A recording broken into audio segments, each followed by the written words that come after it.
ver un poco de mama también. ¿Ok?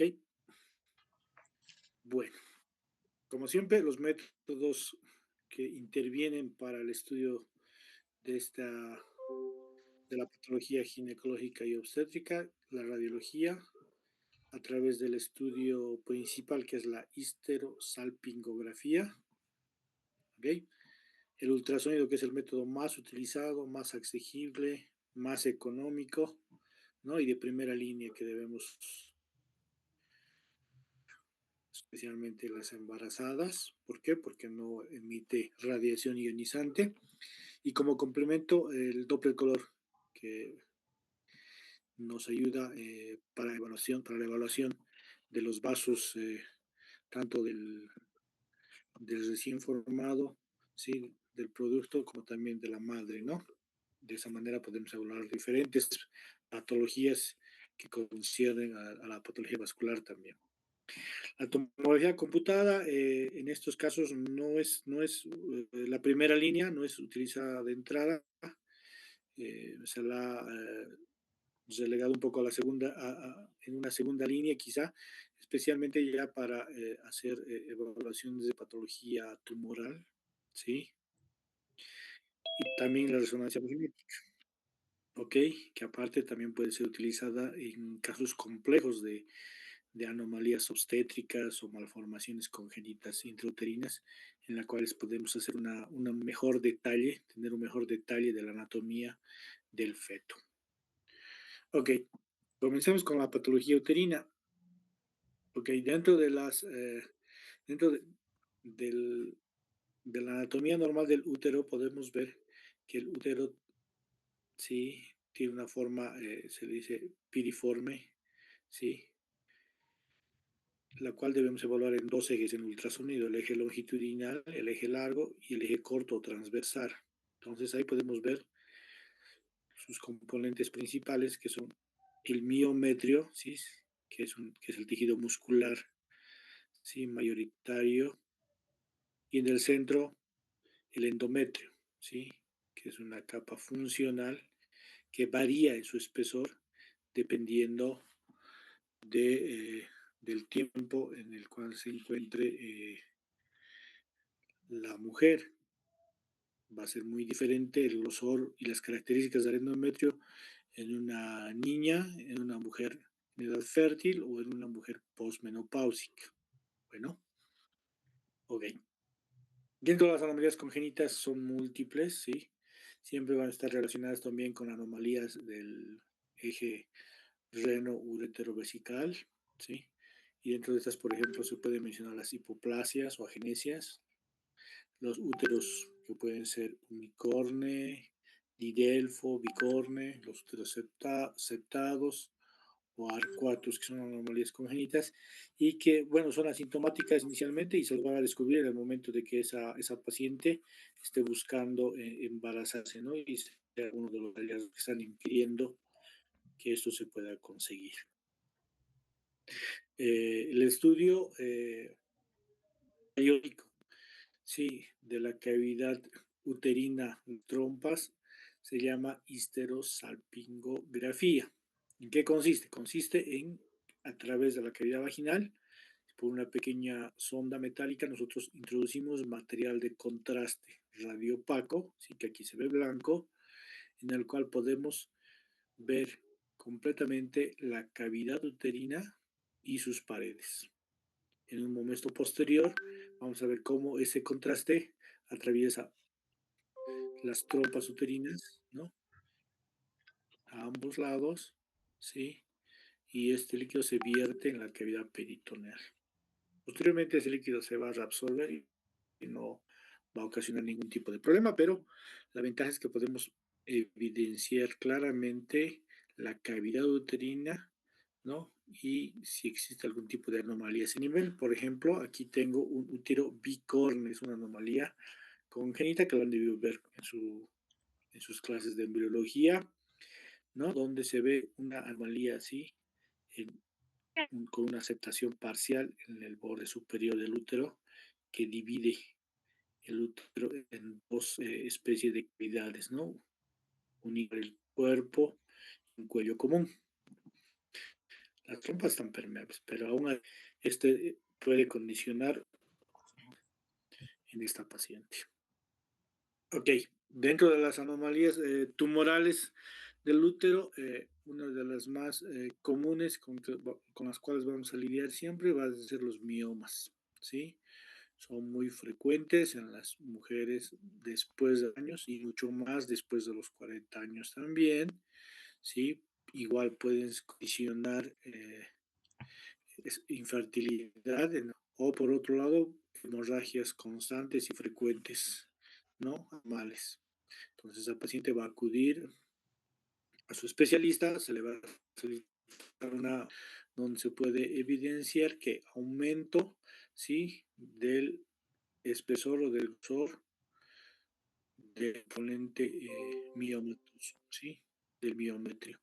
Entonces, respuestas de gran tamaño, como en este caso, ¿sí? Que empiezan las dimensiones casi 153 milímetros por 117. Otro caso, un tumor un poco más localizado de forma lateral al útero. ¿Ok? Dentro de sus características, los miomas son benignos, ¿sí? Estos pueden clasificarse de acuerdo a su localización en intramurales, ¿sí? Submucosos, por debajo de la mucosa, bien, ¿ok? Son estrógeno dependientes y, bueno, normalmente no son quirúrgicos a menos de que condicionen eh, infertilidad o estén asociados a hemorragias muy severas, ¿ok? Dentro de los avances de la especialidad, se está haciendo tratamiento de tipo endovascular a este tipo de pacientes, en los cuales a través de un catéter llegamos hasta las arterias uterinas, podemos embolizar selectivamente el pequeño vaso que llega a este tumor y lo podemos ocluir, haciendo que este progresivamente vaya disminuyendo y se fibrose y desaparezca con el tiempo. ¿Ok? Es una alternativa más reciente. Otros ejemplos, ¿sí? Del mismo paciente, en radiología se veía una lesión ovoidea de densidad cálcica, ¿no? Central, ¿sí? Bien circunscrita, que al estudio de tomografía y resonancia se pueden ver sus características, ¿no? Miren, esta lesión está desplazando la vejiga hacia adelante y presenta calcificaciones en su interior, es algo característico de los miomas, ¿sí? Siempre son muy circunscritos, sus bordes son muy regulares, a diferencia de otros tumores. Lo mismo acá, una, un estudio de resonancia magnética, potencial T2, corte sagital, en el cual se puede ver el útero, ¿sí? Con el endometrio, con cierta cantidad de líquido, y dependiente de la pared anterior del miometrio se puede ver esta lesión tumoral redondeada, prominente, de gran tamaño, ¿no? Igual un mioma. Pasemos al endometrio. El endometrio igual presenta diferentes tipos de patologías, muchas benignas, otras malignas. Por ejemplo, aquí mencionamos a los pólipos, que sí, son relativamente frecuentes. Su diagnóstico a veces es un poco dificultoso, están asociados a sangrados, hemorragias durante el periodo o fuera del periodo, ¿sí? Que al estudio ultrasonográfico transvaginal muestran un aumento del espesor del endometrio, ¿sí? Normalmente el endometrio en una paciente que no sea, o bueno, que ya haya entrado en la menopausia no debería medir más de 6 o 7 milímetros. Cuando este espesor es mucho mayor, ya debemos sospechar de algún tipo de patología y mucho más mal que ésta sea maligna mientras la paciente sea de mayor edad. ¿Ok?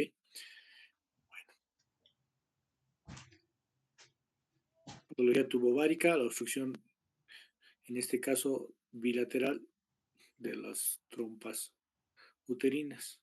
¿Sí? Igual un estudio de histerosalpingografía, donde se puede ver que el contenido del contraste no atraviesa, ¿sí? No atraviesa las trompas uterinas y por ende no se vierte hacia la cavidad peritoneal.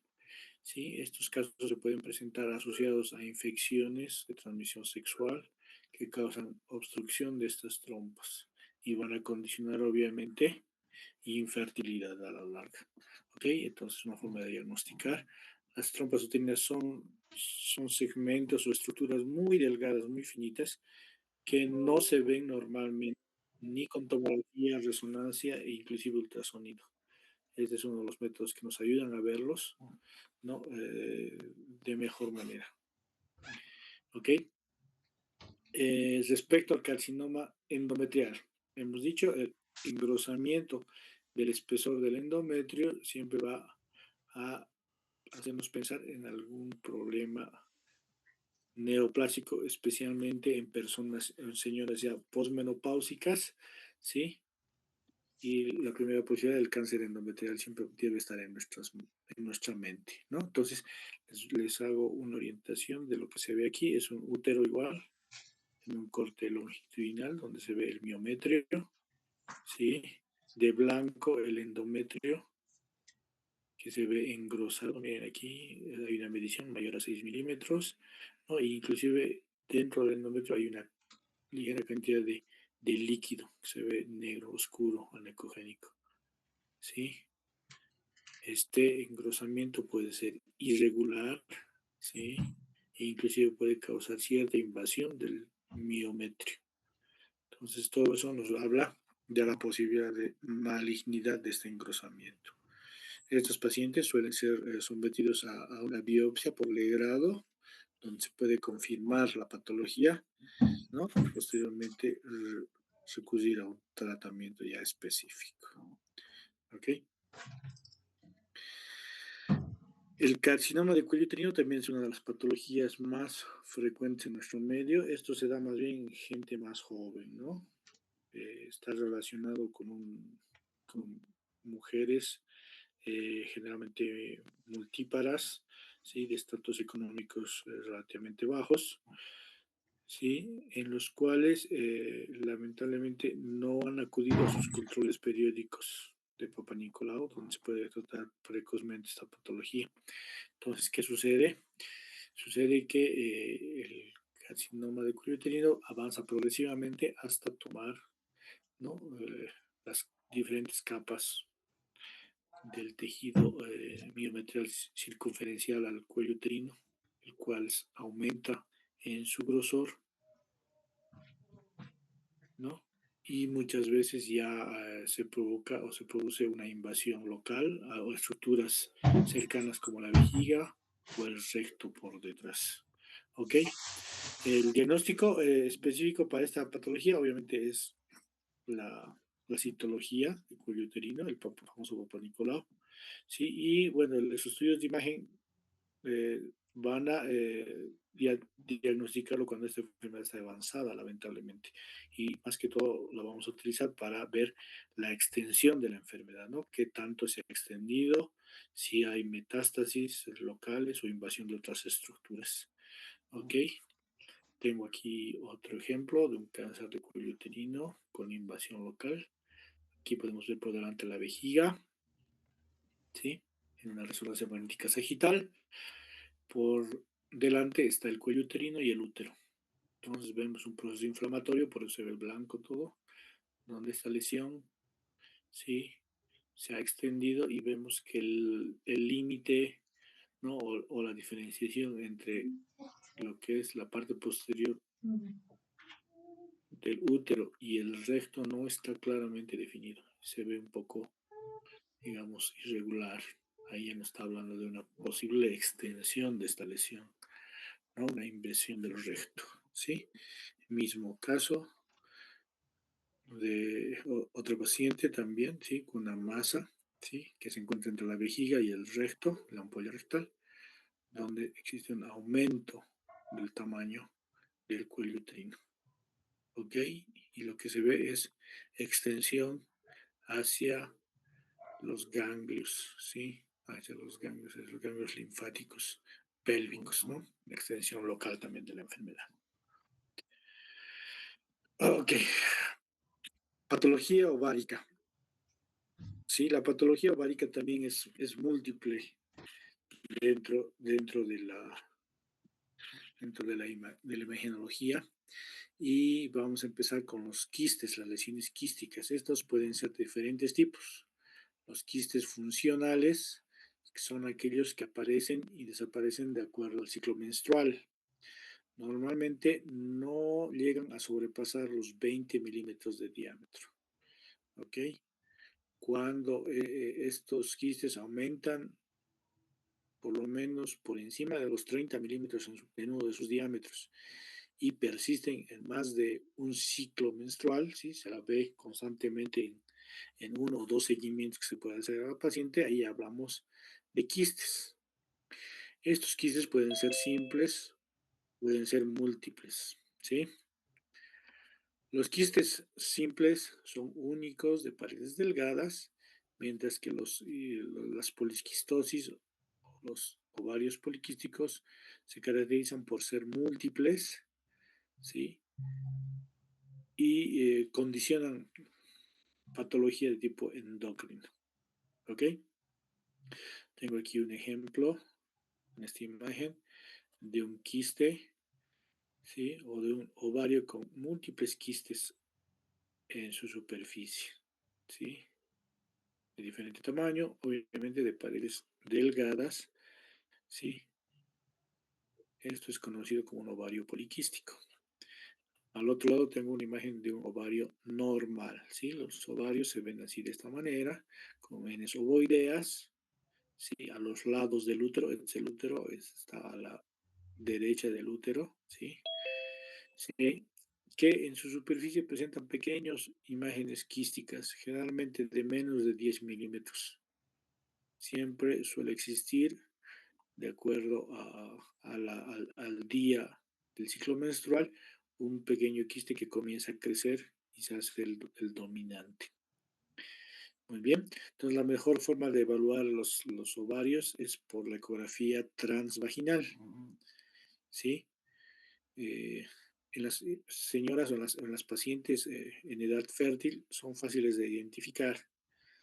Ya en las personas de mayor edad, posmenopáusicas, al no existir suficiente cantidad de quistes y disminuir el tejido viable o el tejido ovárico funcional, entonces son más pequeños y es un poco más difícil de encontrarlos o de evaluarlos.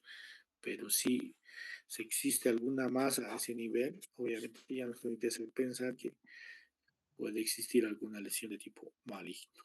¿Sí? Por otro lado, igual en el otro extremo de la vida, en los pacientes jóvenes, las pacientes jóvenes en edad pediátrica, pre, premenárquica, estos también no deberían verse normalmente los ovarios, ¿sí? Y cuando se observan más a ese nivel, laterales al útero, entonces igual nos tiene que hacer pensar de algún tipo de patología. Generalmente están asociados a estas lesiones tumores de tipo congénito como los teratomas, ¿no? Un par de ejemplos de patología. El absceso tubovárico, ¿sí? Se van a ver masas, masas alrededor del ovario, ¿sí? Como vemos aquí, con cierta cantidad de líquido, ¿sí? Dolorosas a la compresión o al contacto con el transductor, ¿sí? Y que al Doppler muestran aumento del flujo vascular. Pues, habla de una lesión inflamatoria. Sí, siempre van a estar asociados a lo que se llama la enfermedad pélvica inflamatoria, ¿no? O asociada a enfermedades de transmisión sexual. Entonces la paciente va a venir con un antecedente de dolor abdominal bajo, ¿sí? Quizá asociado a fiebre, a malestar y quizá la presencia de una masa palpable al examen clínico. Entonces, realizado el estudio, vamos a encontrar este tipo de hallazgos compatibles con este tipo de patología. Por otro lado, otra patología no tan frecuente, pero posible es la torsión ovárica. ¿Sí? En la torsión ovárica, ¿qué sucede? Al igual que con la torsión testicular, el ovario puede girar diferentes grados, hasta 360 o más grados, sobre su propio eje, ¿no? Sobre su propio eje neurovascular y cortarse la irrigación sanguínea de este órgano. Entonces la paciente va a acudir con un dolor súbito, agudo en abdomen inferior, ¿no? Quizá la presencia de una masa palpable también, ¿sí? ¿Qué vamos a encontrar entonces al estudio? Este es un estudio ultrasonográfico transvaginal. Entonces vamos a ver un ovario que comparado con el otro lado va a estar muchísimo más aumentado de tamaño, ¿sí? Va a conservar su forma, sus contornos, pero al examen vascular del Doppler vamos a ver que este generalmente va a estar ausente o muy disminuido. Entonces, asociado esto a los hallazgos clínicos que podamos obtener, vamos a llegar a esta conclusión. El tratamiento debe ser quirúrgico, ¿no? Sí, porque el hecho de perder el ovario o uno de los ovarios va a disminuir significativamente también la fertilidad de esta paciente, ¿ok? Estos tipos de torsiones de ovario en un gran porcentaje van a estar asociados a la presencia de una masa que condicione esta torsión, ¿no? También hay algunas teorías que hablan de que están asociadas a traumas severos o la realización de deportes, digamos, de mucho esfuerzo, pero en su mayoría van a estar condicionados a la presencia quizá de un quiste que condicione que se tuerza sobre sí mismo o a veces de alguna masa. Ok. Dentro de los tumores de ovario, estos presentan diferentes características, pueden ser netamente quísticos, pueden ser sólidos también o pueden ser mixtos, como en este caso donde vemos zonas quísticas, ¿sí? Anecogénicas, con tabiques y septos delgados, pero también zonas densas, ¿sí? De tejido sólido, vascularizado, ¿sí? Que también es eh, posible y que generalmente se asocian a diferentes patologías de tipo tumoral. Dentro de estos, el más común es el cistoadenoma mucinoso de ovario. ¿Sí? Es frecuente en generalmente mujeres de más de 40 años, ¿sí? Y a medida que aumenta la edad, hasta los 60, 70 años también es más frecuente. Entonces, la presencia de una masa palpable en abdomen inferior en una paciente de más de 40 años, quizá menopáusica o posmenopáusica, asociado a este tipo de imágenes, ¿sí? Quísticas, sólidas o mixtas, nos tiene que hacer pensar como primera opción la posibilidad de un tumor ovárico maligno. ¿Sí? Bueno, pasemos a hablar un poco de patología mamaria. ¿Ok? Dentro del examen, igual, de la mujer, nos toca hablar de lo que es la patología mamaria. Acá en las imágenes vemos una mamografía normal. ¿Sí? La mamografía utiliza entonces como principio físico la radiología, los rayos X. ¿Ok? También se pueden hacer mamografías abajo, si acaso, ¿sí? Porque también los varones podemos hacer cáncer de mama. ¿Ok?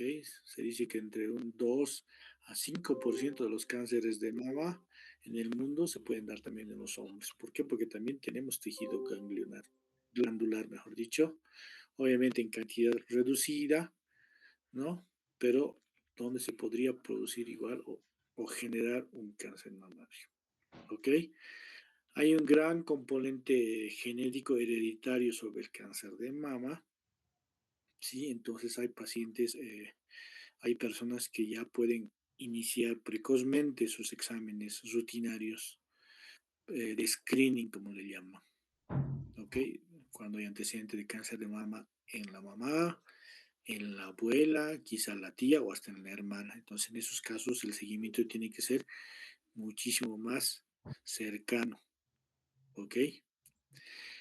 Pero en las personas que no tienen ese tipo de antecedentes, lo recomendable a nivel mundial es realizarse las mamografías a partir de los 40 años, ¿ok?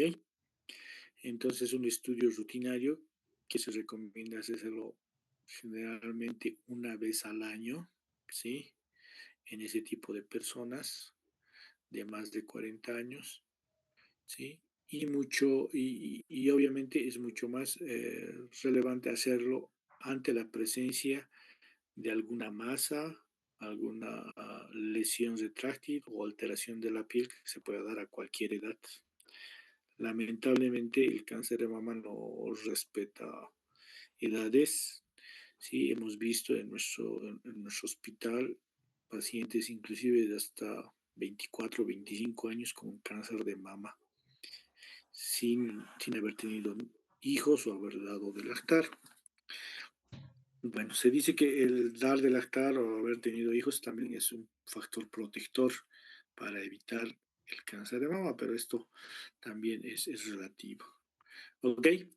Bueno, ¿en qué consiste la mamografía? Consiste en un estudio radiológico, ¿sí? En un equipo especial donde realizamos dos proyecciones, ¿sí? Una anteroposterior y una oblicuo-lateral, ¿sí? Donde tratamos de obtener una mayor cantidad del tejido mamario en la imagen. Es por esto que la gente o las pacientes se quejan de que este estudio es un poco doloroso, ¿no? Obviamente tenemos que retraer un poco la técnica encargada de hacer estos estudios, jala un poco el tejido mamario para que pueda entrar mejor y se pueda ver mejor tanto el tejido mamario que se encuentra aquí, ¿sí? En blanco, el tejido graso adiposo normal que está por detrás y alrededor del tejido mamario, y también tenemos que ver cierta parte del músculo, el músculo pectoral mayor, ¿no? Y la región axilar o ganglionar, donde podrían asentar ciertas lesiones en una etapa inicial o precoz. ¿Ok? Entonces es una mama normal de una paciente generalmente de 40, 40 y tantos años, ¿sí? Donde hay una distribución homogénea del tejido glandular y adiposo. A medida que la edad va avanzando la paciente y van reduciendo las hormonas, el tejido glandular disminuye en cantidad. La parte blanca se hace más pequeñita o disminuye completamente y se hace casi completamente de este tono gris. Entonces, obviamente, en esas pacientes ya mayores es muchísimo más fácil a través de la mamografía poder detectar pequeñas calcificaciones, masas, nódulos que puedan existir. Cuando la paciente es más joven o tiene una variedad de tejido glandular más prominente, ¿sí? Entonces es muchísimo más difícil poder distinguir dentro de esta imagen densa otras imágenes que pueden ser nódulos ya más pequeños. En esos casos recurrimos a la colaboración del ultrasonido o ecografía para hacer una mayor disquisición de estas imágenes. El ultrasonido nos puede ayudar fácilmente a distinguir las lesiones quísticas de las sólidas, como hemos visto en otros órganos. ¿Ok? Les muestro aquí algunos ejemplos de patología mamaria, ¿sí? Densidad alta, ¿sí? Se tratan de calcificaciones, lo que llaman las calcificaciones en popcorn, ¿no? Que son generalmente pequeños ganglios infartados, ¿sí? Quizá a consecuencia de una infección, un golpe, ¿no? Una pequeña contusión, que se ven de esta manera. Entonces, este tipo de calcificaciones son benignas, ¿sí? No están asociadas a ningún tipo de lesión. Entonces, es importante hacer este tipo de distinciones. A diferencia de otras microcalcificaciones, es lo que suelen buscar los colegas que se dedican a mama. ¿Sí? Suelen encontrarse en el estudio normal, este es un estudio craneocaudal de mama, donde es una paciente más o menos 40, 50 años, poco tejido glandular, pero sí abundante tejido graso. Se ve unas un área, ¿sí?, que está dentro del círculo con calcificaciones, imágenes más densas, ¿sí?, de calcificaciones, las cuales han sido magnificadas en esta otra imagen, podemos ver magnificaciones y donde podemos ver, ¿no?, calcificaciones de tipo irregular, ¿sí?, le llaman calcificaciones en Y, en punto y coma, que están altamente asociadas al cáncer de mama.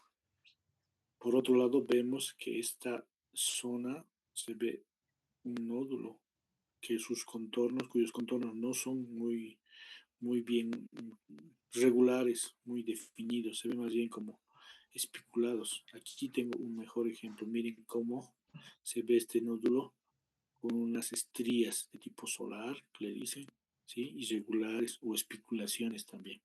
Esto es muy característico de un cáncer de mama, ¿sí? Entonces, nosotros en radiología tenemos una clasificación que es el famoso BIRATS, ¿sí?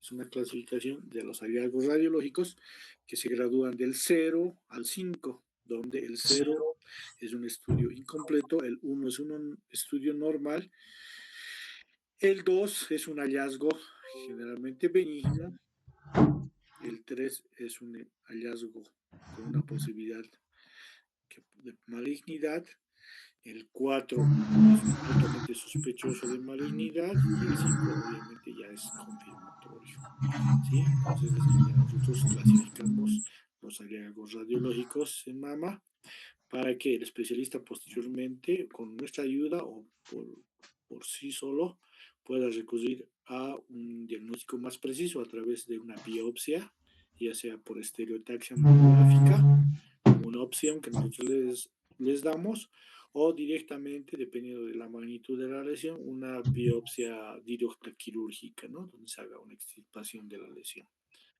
¿Ok? Bueno, en cuanto a las aplicaciones obstétricas, ¿qué vamos a hablar?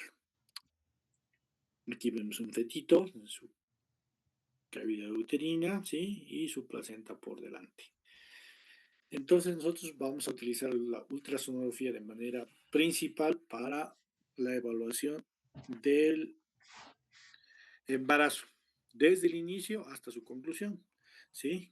Es el método más accesible, nuevamente les repito, económico, de fácil acceso, repetible, pero dentro de sus desventajas es que es operador dependiente, ¿no? Entonces influye mucho la experiencia del que realice el estudio para poder hacer diagnósticos más precisos. En una segunda instancia, ante la posibilidad de patología placentaria o fetal, como malformaciones congénitas severas, neuromalformaciones, se recurre a la resonancia magnética, ¿no?, para hacer una mejor, tener un mayor detalle de la anatomía, ¿no?, y poder ver más específicamente el tipo de patología que tiene el producto. ¿Ok? Entonces, dentro de las características, tenemos que primero utilizarlo para determinar la edad gestacional, ¿sí?, mediante unas tablas que les voy a mostrar enseguida. El bienestar fetal, ¿sí?, la viabilidad de este producto. Evaluación de las complicaciones. En nuestro medio, una de las principales causas de mortalidad materno-infantil son las hemorragias del tercer trimestre, ¿sí?, del embarazo. Entonces nosotros podemos, mediante este método, hacer el diagnóstico preciso de patologías en esta etapa y las malformaciones que les había comentado. Ok, entonces eh, el embarazo se va a dividir en 3 periodos o en 3 trimestres. El primer trimestre, el periodo inicial, y el segundo y el tercer trimestre. En el primer trimestre, donde el embarazo clínicamente ni siquiera es sospechado, ¿sí?, el diagnóstico se va a hacer con una prueba laboratorial, ¿sí?, que es ya, eh, que es ya evidente alrededor de las 4 semanas después de la implantación del óvulo. Nosotros alrededor de las 5 semanas ya podemos hacer el diagnóstico de un embarazo con lesión del saco gestacional. ¿Ok? Posteriormente, a medida que esto va avanzando, alrededor de las 8, 9, 10, 12 semanas, nosotros vamos a hacer la medición de la edad gestacional a través de lo que se llama la longitud cráneo-nalgas o la longitud cráneo-caudal, que es una medición del feto desde la cabeza hasta la colita para, a través de la tabla, ver en cuánto tiempo está su gestación. Y esto debe ser comparado con la fecha de última menstruación. Tenemos estos 4 parámetros, ¿sí?, que están ya estandarizados para hacer un cálculo de la edad gestacional. Entonces tenemos el diámetro biparietal, la circunferencia cefálica, la circunferencia abdominal y la longitud femoral, que nos ayudan a calcular la edad gestacional del producto. Ok, aquí tengo un ejemplo, un útero en corte longitudinal, ¿sí? El miometrio, y en el endometrio se ve una imagen sacular ovoidea, el saco gestacional, donde se está formando el producto. Es una imagen muy inicial, generalmente a la cuarta y quinta semana. Entonces, ¿cómo medimos esto? Hacemos una medición promedio de los dos ejes del saco gestacional, y esto lo transcribimos en la tabla que tiene ya el equipo, y de esa manera nos da la edad gestacional de forma automática. ¿Sí? Una vez que crece un poco más el producto, lo que hacemos es la medición de la longitud cráneo o coronilla, nalgas, ¿no? Entonces, esta longitud, como podemos ver aquí en este pequeño embrioncito, ¿sí? Miren, la hemos medido, ¿sí? Y el equipo nos da una edad gestacional de 8 semanas y 2 días. ¿Ok? Ya en el segundo y tercer trimestre, como se había comentado, usamos como referencia estos 4 mediciones. ¿Sí? La distancia biparietal, que es la longitud entre, ¿sí?, los dos parietales en un corte coronal perfecto, ¿no? Sobre ese mismo corte nosotros podemos hacer igual una medición de la circunferencia de la cabeza, que también introducimos al equipo. Posteriormente nos vamos al fémur, ¿sí?, a la extremidad cualquiera de los dos. Hacemos una medición de la porción ya osificada, ¿sí?, del fémur de extremo a extremo, ¿sí? Entonces esa medición también la incluimos en el equipo. Y finalmente una corte, ¿sí?, igual perpendicular al eje, ¿sí?, completamente transversal de la circunferencia abdominal a nivel del hígado generalmente. Entonces ahí también hacemos una medición de la circunferencia abdominal, y con estos 4 parámetros nosotros podemos determinar la edad gestacional del paciente. ¿Ok?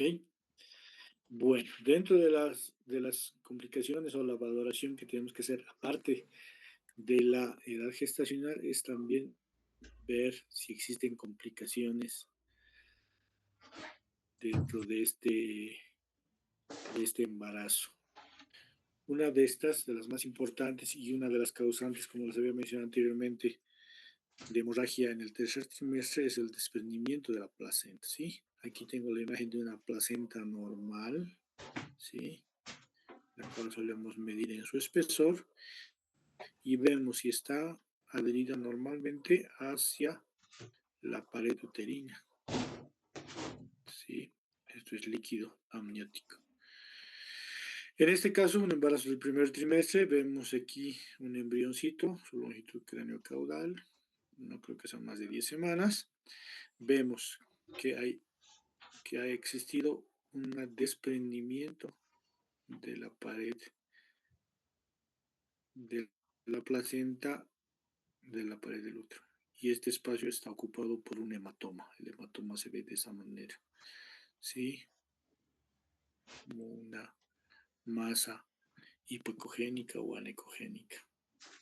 ¿Qué va a condicionar esto? Que dependiendo de la magnitud del desprendimiento, este embrión no pueda nutrirse de manera adecuada y causar quizá un aborto, ¿no?, una hemorragia severa. Entonces es importante hacer este tipo de diagnósticos, ¿sí?, dentro de los controles rutinarios que se hacen a las pacientes embarazadas. en nuestro sistema de salud generalmente está recomendado hacer 2 controles, por lo menos, durante el periodo de embarazo, en el segundo trimestre y otra en el tercer trimestre, ¿no? Otra lesión igual relativamente frecuente en nuestro medio, igual condicionante de sangrado en el tercer trimestre o en cualquiera de los otros dos, también es la placenta previa. ¿En qué consiste la placenta previa? Consiste en que la placenta, un borde de esta o quizá esta completamente, ocluye el cuello uterino, es el cuello uterino. Entonces, cuando está ocluido por un borde de la placenta, esto va a condicionar cuando se dé el proceso de parto, ¿sí? De que exista una gran hemorragia y que impida la salida del producto a través del cuello uterino. Otro caso, este es el cuello uterino, miren, este es el útero, el cuello uterino, el canal del cuello uterino, y aquí vemos la placenta que está ocluyendo este segmento, este lugar. Entonces esto va a condicionar igual que sea dificultoso el parto. Sí, es importante hacer este tipo de diagnóstico ya en la evaluación del tercer trimestre. Entonces, estos pacientes van a ser candidatos a ser sometidos a una cesárea, porque el parto normal va a ser muy complicado en estos casos. ¿Ok? Finalmente, las aplicaciones Doppler que se pueden dar durante el proceso del parto, ¿sí? El Doppler es de mucha ayuda.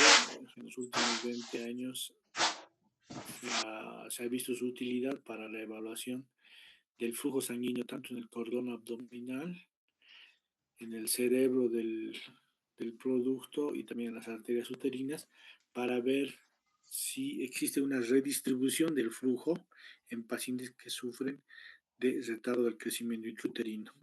Entonces, cuando un paciente o un pacientito o un producto no está siendo adecuadamente nutrido, por decir, por su placenta, ¿sí? Por alguna patología, una preeclampsia o una presión elevada del aumento significativo de la presión arterial de la mamá, entonces no se va a nutrir de manera adecuada y el niño no va a crecer de manera normal en los estudios que se puedan hacer de controles de crecimiento.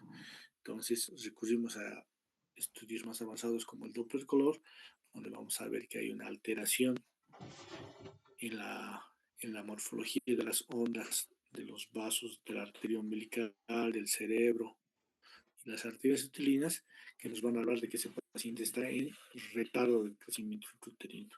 Entonces, en estos casos tenemos que adelantar el proceso de parto porque ese niño más bien lo que se está produciendo es un daño al seguir dentro dentro de la cavidad uterina. Entonces lo que se hace es maturación pulmonar y extraerlo de manera pronta para que ese niño no sufra de retardo del crecimiento uterino. ¿Ok? Creo que eso es todo. Voy a tomar unas capturas de las imágenes con quienes están. Ahí vamos. Estamos 36. Ok, supongo que todos han puesto su nombre, ¿sí? Aquí tengo usuario Zoom, no sé quién sea. Cambie su nombre, por favor, si no va a tener falta en la asistencia. ¿Hay alguna pregunta? Voy a dejar abierto el micrófono. Si alguien quiere preguntar algo, adelante, por favor. Doctor, una pregunta. En el caso de una paciente que tenga un implante mamario, ¿es más difícil, digamos, ver algún tipo de tumor o no tiene nada que ver? Excelente pregunta. Bueno, no he incluido imagen de implantes mamarios, pero bueno, se ha visto que es cada vez más frecuente en nuestros casos ver pacientes con implantes mamarios.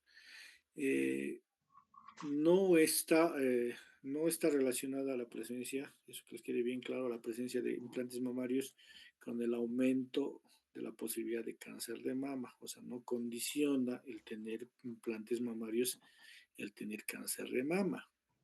Pero, ahí está pero es mucho más difícil poder diagnosticarlo por la presencia de estos implantes, ¿no? En primer lugar, no podemos hacer una compresión normal de las glándulas como sucede en una paciente normal. Entonces requieren cierto tipo de técnicas no tan compresivas, ¿sí? Para poder realizar esto, pero generalmente tenemos como alternativa la resonancia magnética. Hoy en día tenemos más casos de pacientes que vienen a sus controles, ¿sí?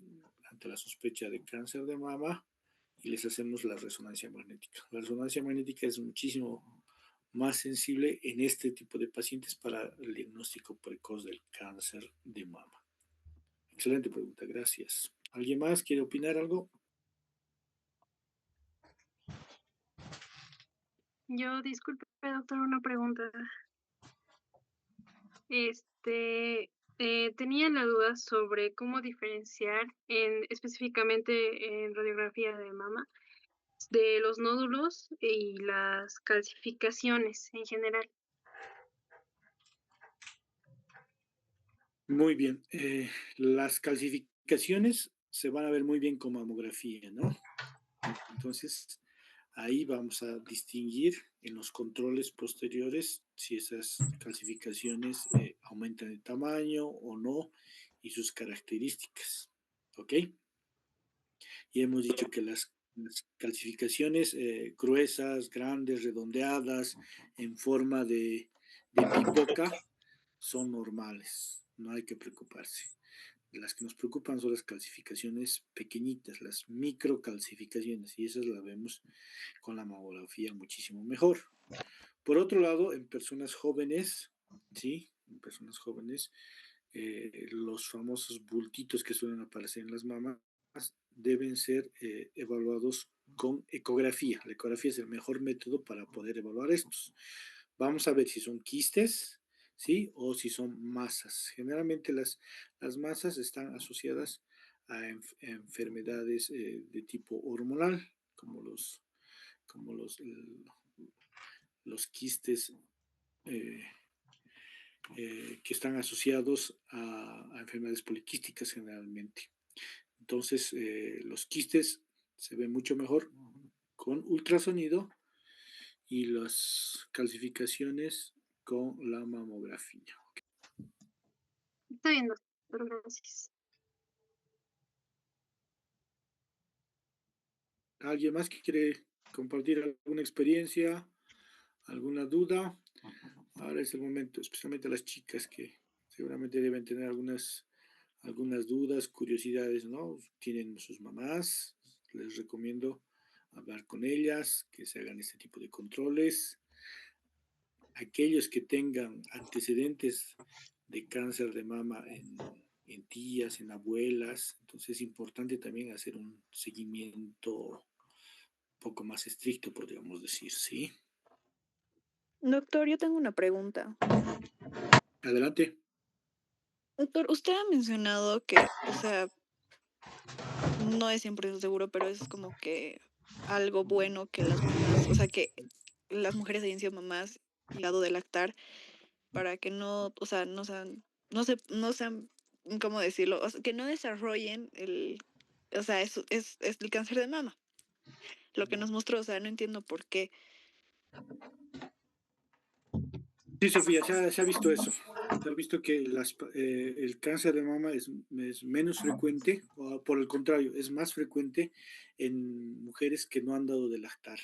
¿Sí? Se dice que un factor protector, por lo menos, sería el dar de lactar durante su etapa reproductiva por lo menos 2 años, ¿no?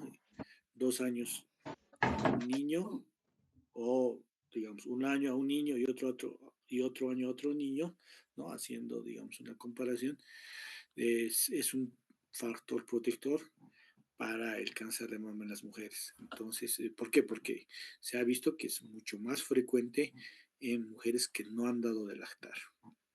Sí, pero obviamente el factor genético es el más predominante. Como les digo, si la abuela tuvo cáncer, la mamá tuvo cáncer y la tía también, entonces sí o sí los controles hay que iniciarlos de forma más precoz.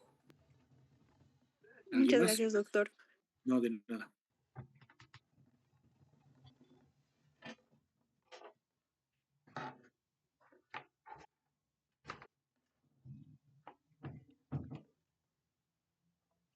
Creo que no hay más preguntas. Entonces nos vemos la próxima clase. Tengo la esperanza de que la próxima sea presencial, el próximo viernes. Y bueno, les tengo preparados algunos ejercicios que sé que les gustan. Y también estoy planeando quizá de aquí a unas semanas hacer igual una práctica en, en nuestro estudio que tenemos ahí en el segundo piso, nuestro laboratorio clínico para hacer algo de ecografía abdominal, ¿ok? Bueno, muchas gracias por su asistencia. Ya tomé unas capturas de todos los presentes, así que nos vemos la próxima semana. Muchas gracias. Gracias, doctor. Gracias, doctor. Hasta luego. Gracias, Adiós. doctor. Buenas noches. Chao, Miquela.